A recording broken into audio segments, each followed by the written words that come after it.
അവനാ കരഞ്ഞപ്പോ എന്റെ ഹൃദയം പൊട്ടിപ്പോയി.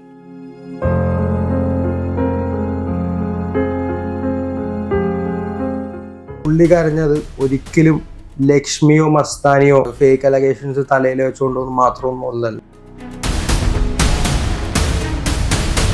എല്ലാ പുരുഷന്മാരും പെർഫെക്റ്റ് അല്ല, പക്ഷെ ഒരു തെറ്റും ചെയ്യാണ്ട് ഇങ്ങനെ പോയി ക്രൂശിക്കപ്പെടുന്ന ആളുകൾക്ക് ശരിക്കും സോറി അത്യാവശ്യമാണ്. ഞാനിവിടുത്തെ ഒത്തിരി കരഞ്ഞ് പ്രാർത്ഥിച്ചിട്ടുണ്ട്. എന്റെ പ്രാർത്ഥന ദൈവം കേട്ടു. ശരിക്കും വീഴാൻ പോയപ്പോ കേറി പിടിച്ചെന്നൊക്കെയാണ്. പിടിക്കുന്നതായിട്ട് എൻ്റെ അത് ആരും കണ്ടിട്ടില്ല, കാണുന്നില്ല.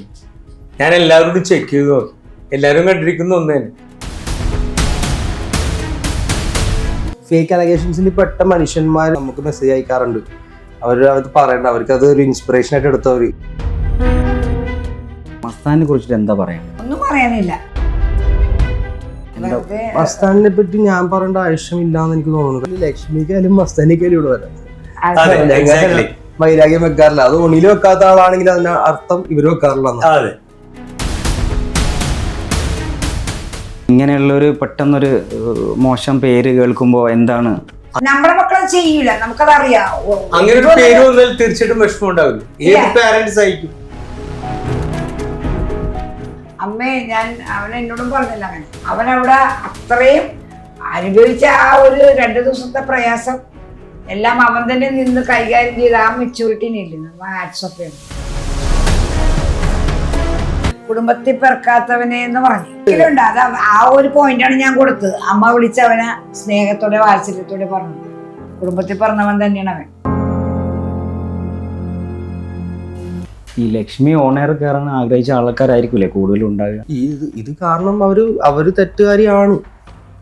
അപ്പോ അത് ആൾക്കാരെന്തെങ്കിലും ചോദ്യം ചെയ്യും. അപ്പൊ അത് ഏറെ ആവണത് ആവാണ്ടിരിക്കും എനിക്ക് അറിഞ്ഞൂടാ. ഈ ശരിക്കും ഇതൊരു സ്ത്രീ വിഷയം ആയതുകൊണ്ടായിരിക്കും കുറച്ച് കേറി നിന്നത് അല്ലേ? ഇത് കഴിഞ്ഞ ചാപ്റ്റർ അല്ലേ, ഇത് കഴിഞ്ഞു. ഒരു ആക്സിഡന്റ് നടന്നു. ഇതങ്ങനെയൊന്നുമില്ല, സ്ത്രീ വിഷയമൊന്നുമല്ല. അവൻ അതൊരു ആക്സിഡന്റ് അവർ കളിച്ചോണ്ടിരിക്കുമ്പോ സംഭവിച്ച സംഭവങ്ങളാണ്, അത്രേ ഉള്ളൂ. ഞങ്ങളെല്ലാരും മൈ ഫാമിലി എല്ലാരും മെന്റലി ഡൗൺ ആയിരുന്നു. മസ്താനിക്ക് അത് ബാഡ് ടച്ചായി തോന്നിയെന്ന് ആ സമയത്ത് തന്നെ പറയാൻ പാടില്ലായിരുന്നു. അല്ല, അത് അങ്ങനത്തെ ഒരു ടച്ച് അല്ലല്ലോ. അല്ലെങ്കിൽ അത് കണ്ടന്റിന് വേണ്ടിയിട്ടാണോ അങ്ങനെ പറഞ്ഞത്? അതൊക്കെ പറയാൻ ഞങ്ങൾ ആൾക്കാരല്ല. അതൊക്കെ ഞാൻ പറഞ്ഞില്ലേ നേരത്തെ, എല്ലാവർക്കും ഓരോ സ്ട്രാറ്റജി ഉണ്ടാവും. അപ്പൊ സ്ട്രാറ്റജി വെച്ചിട്ടായിരിക്കും അവർ മൂവ് ചെയ്യുന്നത്.